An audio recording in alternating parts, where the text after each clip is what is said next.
λόγος είναι σε εσάς και θέλουμε να σας ακούσουμε για να μας πείτε πώς μπορούμε να υλοποιήσουμε όλα όσα είπαμε σήμερα. Κύριε Πρόεδρε, αξιότιμα μέλη της Επιτροπής, εκπρόσωποι των τοπικών κοινωνιών, κυρίες και κύριοι, το Hellenic Impact Investing Network, η HIN, είναι η εθνική πλατφόρμα για τις επενδύσεις αντικτύπου, μέλος του παγκόσμιου δικτύου GSG Impact, με πάνω από 50 χώρες μέλη και βρίσκεται στο κέντρο του διεθνούς οικονομικού επενδυτικού οικοσυστήματος.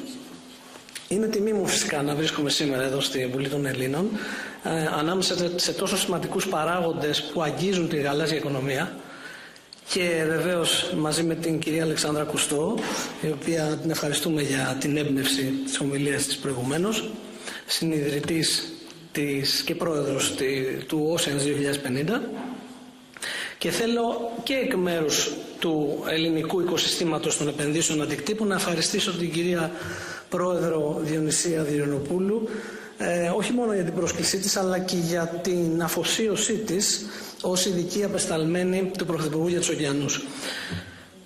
Τώρα, η Συμμαχία των Γαλάζιων Πόλεων είμαι σίγουρος ότι είναι αναμφίβολα μια στρατηγική ευκαιρία για τις πόλεις, ειδικά τις παράκτιες στην Ελλάδα, και είμαι επίσης σίγουρος ότι θα βοηθήσει πάρα πολύ θα παράσχει πολύτιμο συντονισμό ανάμεσα στους δήμους μας και θα αναδείξει τα έργα προτεραιότητας για τις παράκτιες πόλεις μας.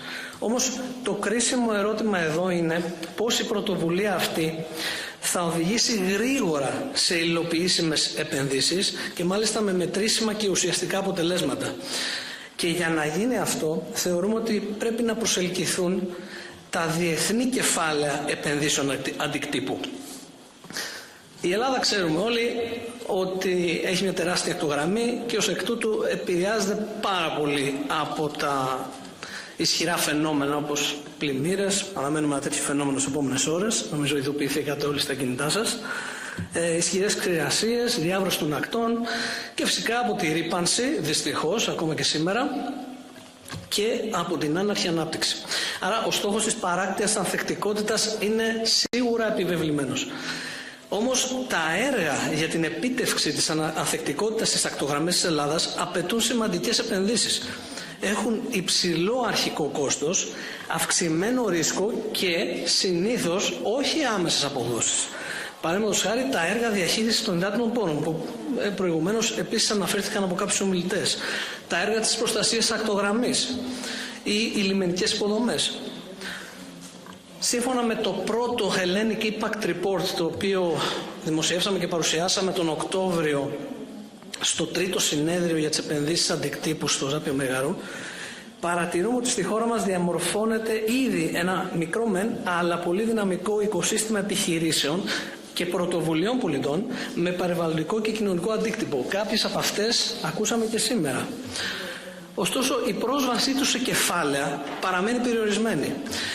Η κλίμακα είναι μικρή.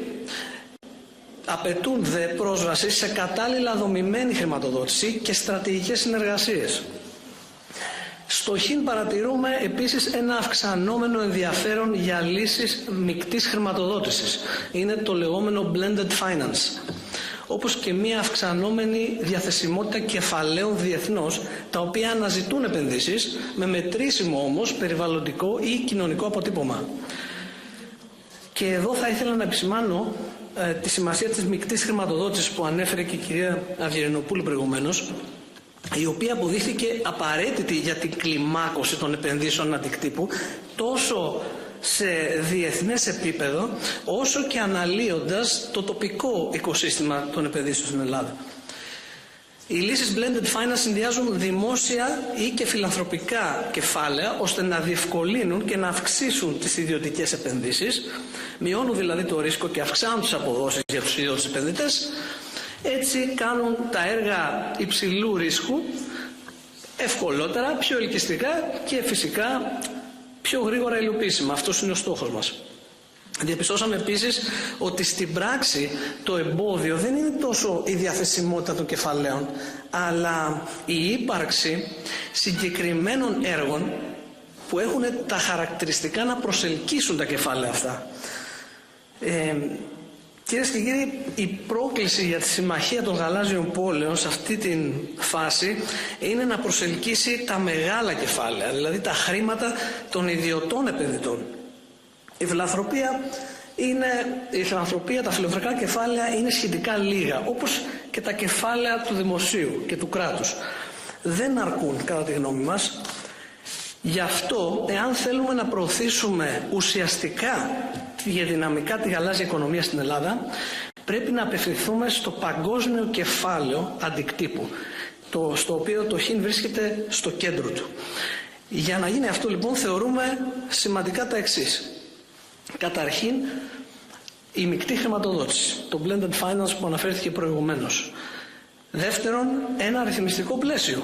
Ένας νόμος για τον αντίκτυπο στην Ελλάδα και οι παρεμβάσεις που προτείνει το ΧΙΝ για αυτή την νομοθεσία, ίσως και στο πλαίσιο της συζήτησης για την αναθεώρηση του συντάγματος, ποιος ξέρει. Δεύτερον, την επενδυτική ετοιμότητα των έργων και των πρωτοβουλειών γύρω από τη γαλάζια οικονομία και φυσικά στο πλαίσιο της Συμμαχίας των Γαλάζιων Πόλεων, μέσα από το πρόγραμμα, παραδείγματος χάρη, της επενδυτικής ετοιμότητας που παράσχει το ΧΙΝ. Και τέλος, δομημένα χρηματοδοτικά εργαλεία, όπως τα γαλάζια ομόλογα και τα ταμεία, παραδείγματος χάρη το Blue Bond, για το οποίο βρισκόμαστε ως ΧΙΝ σε διαβούλευση με το Ίδρυμα του πρίγκιπα Αλβέρτου II του Μονακό αυτή τη στιγμή. Αυτές ήταν οι προτάσεις του ΧΙΝ. Σας ευχαριστώ πάρα πολύ για την ευκαιρία και τον χρόνο. Σας ευχαριστούμε και εμείς πάρα πολύ. Ευχαριστούμε και για τη συμμετοχή σας στο Russia Conference, αλλά και για όλη τη συνεργασία την οποία έχουμε σήμερα. Νομίζω ότι η Ελλάδα με τη δική σας συμμετοχή μπορεί πραγματικά να αναδειχθεί ως ηγέτιδα και στις βιώσιμες γαλάζιες χρηματοδοτήσεις. Είναι πολύ σημαντικό και εγώ κρατώ από εσάς και την ορολογία επενδύσεις αντικτύπου.